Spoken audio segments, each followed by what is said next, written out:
Okay, hi everyone. I want to talk about why displacement is a medical issue. The World Health Organization in 2001, 1 in 4 people globally will experience a mental health or neurological problem in their lifetime. 2/3 of these people will not seek medical attention. Mental illness and neurological issues are one of the leading causes of disability globally. Now, I just want you to think about that. One of the leading causes of disability globally. And I want to talk about how this relates to displacement. Now, when we're talking about,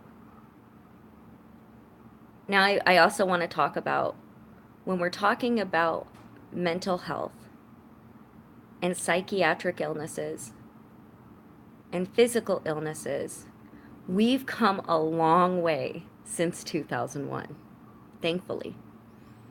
And we now know that physical health is linked to mental health, and mental health is linked to physical health. They are one and the same.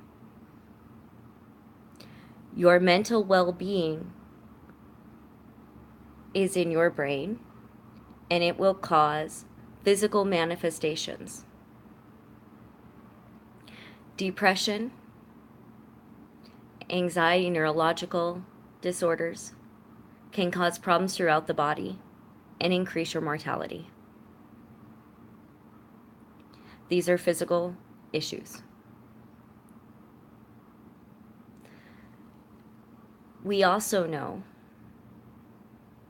that physical disorders and physical illnesses, such as cancer, diabetes, arthritis, can cause mental health disorders, such as depression and anxiety. And we also know that the trauma of losing the things that you have and losing a habitat and not being able to meet basic needs can cause mental illness and physical illness. We know, and the reason I say we know is because not only, when I say we know, it's because, and you can go onto my website, www.act, A-C-T, of O-F, being, B-E-I-N-G, .org, O-R-G, and look under educational resources, and there's a list there. And there are governmental and global resources and studies that will show when displacement happens, mortality increases by at least 15 years.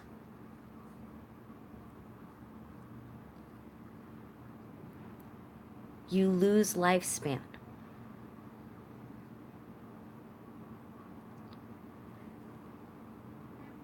And the thing is, there needs to be a plan in place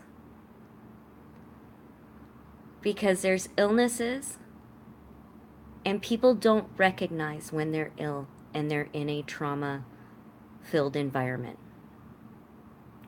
And we have people going by in the communities, and instead of wanting to integrate these people successfully, they're seeing the behavioral aspects, the physical manifestations of mental illness, and instead of recognizing that and putting the resources towards the medical help necessary to alleviate this and get people the help that they need to solve it and stabilize them.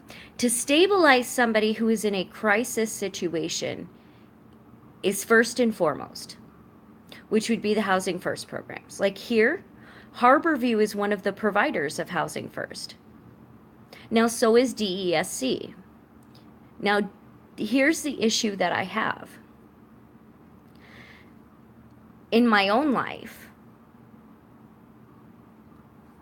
it is imperative for people to go to a place of relative safety, which is a medical environment. People that are trained to know psychiatric illness versus addiction, the difference between the two, to be able to go to a safe environment where it is not inflicted upon you. If you are not an addict, you don't have to, it isn't assumed that you are, or do you have to be around that. And you get the primary care, social work services, everything is there that you need. And it's in an environment with medical professionals that know how to help those that have been traumatized in that environment. They also have employment services there. But the difference that I see between the two is that one is medical professionals that are trained to deal with these situations. And the training could be better. I'm not going to lie. Most need training in how to deal with displaced people. This has gotten to be a crisis of unimaginable proportions. And a lot of them need training in the behavioral aspects that can come along with that kind of trauma. And after having to deal with hitting the brick walls that you hit and the helplessness and the hopelessness, there is a lot that goes into this. This isn't, I see people, and when I say people, I'm not saying tons of people or most people or anything like that. When I say people, I'm saying the people that I've seen do this are people. In conversations that I've had, I've seen people well, why don't they just? Here's the thing about having to do work with, say, a city.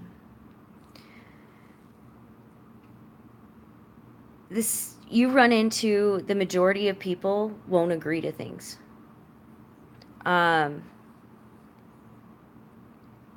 It's the same with, they will agree to shelters, but they won't agree to housing.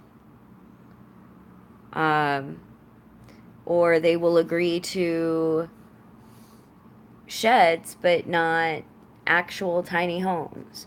Or they will, it's a very touchy subject, because the thing is what people will agree to. One person might agree with this and another person might agree with this. But the thing is if we already have good funding going to our hospitals, there is no reason to not want our money going to whole health. If we can support our medical staff, if we can get trauma providers on the ground too, support our social work services, our actual social workers, our hospital social workers, they are amazing. And train them in the services that are available in the community. Get them all on board.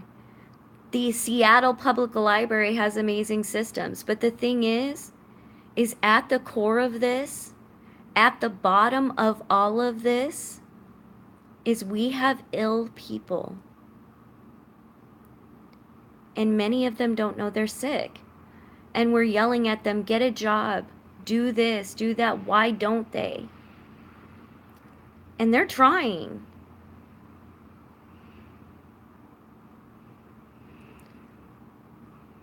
I just feel as if, The information is there. It's all screaming at the same thing. I think it's the University of Illinois Hospital, Chicago, one of those. Um, One of their hospitals does housing too, and it's been amazing.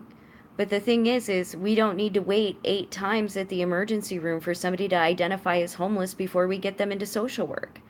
We need to identify as homeless and get them into social work because we understand that that is now a medical crisis. We need to know what the services are out there. We need to let them know that they have a life and that there's a quality of life too, because that's what healthcare is about, is whole health and quality of life and getting in a pattern of doing that and taking care of oneself and getting one stable. And that's what that's about. We have to stabilize people.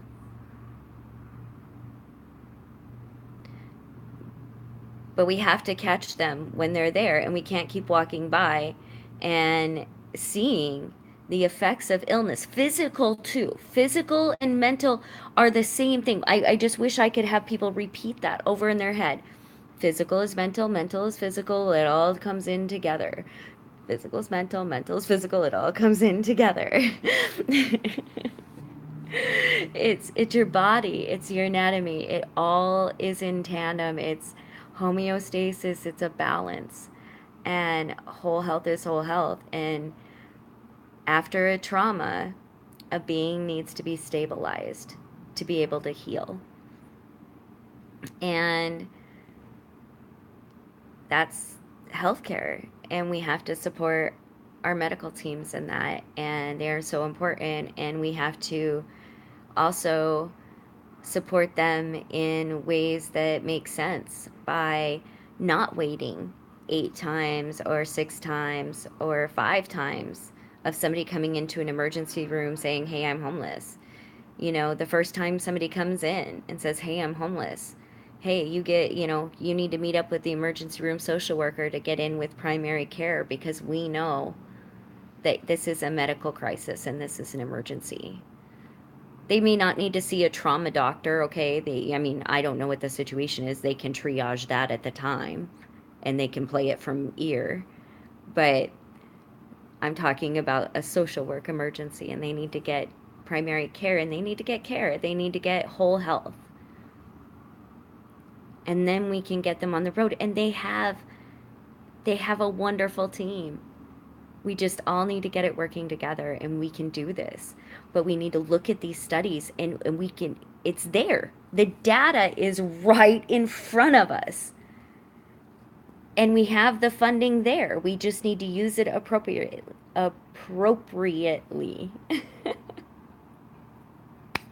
So that's what I wanted to talk about, is that displacement.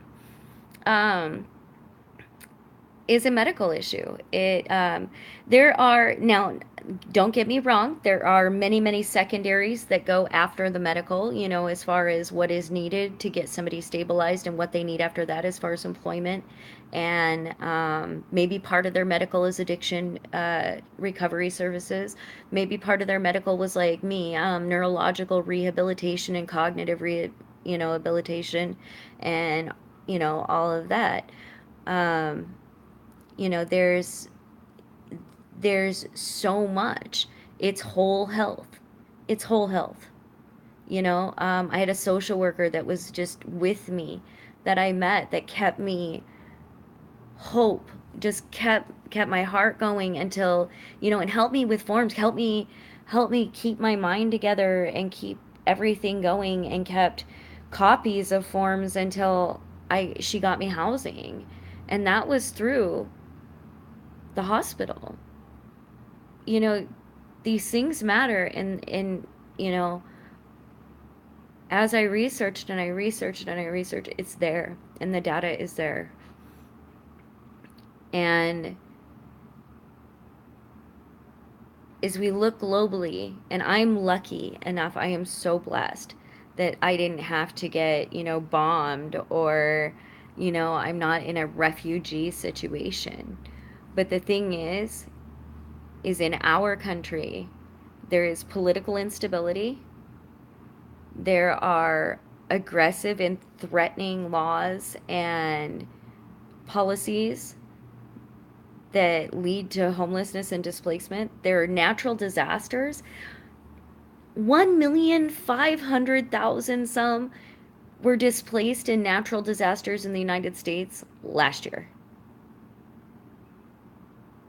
Natural disasters. And this year it's heading up too. So we're ramping up there.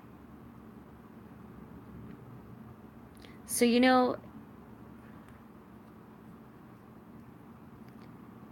it's not always what we see with our eyes.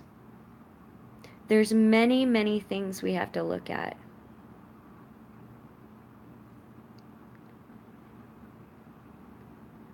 And the thing that it comes down to is regardless of any cause of it, any cause, as soon as human habitation is lost, when a human loses their habitation, when a being loses their habitation, even when we cut down the rainforests and those beings lose their habitation, they are traumatized.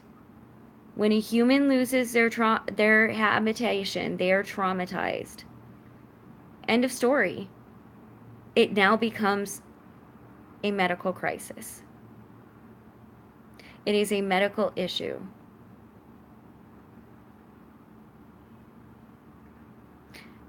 And I don't think it can get more clear than that. It doesn't matter whether the person had psychological illnesses before. It doesn't matter what the cause of the homelessness or displacement was. If we're going to solve this crisis, we need to recognize right now that to solve it means that as soon as the habitation is lost, it's a medical emergency. If a human or a being does not have their basic needs met, it causes deep and long-lasting trauma, leaving a mark even on their DNA. Fact. So, that's what I wanted to say for today. Have a good day.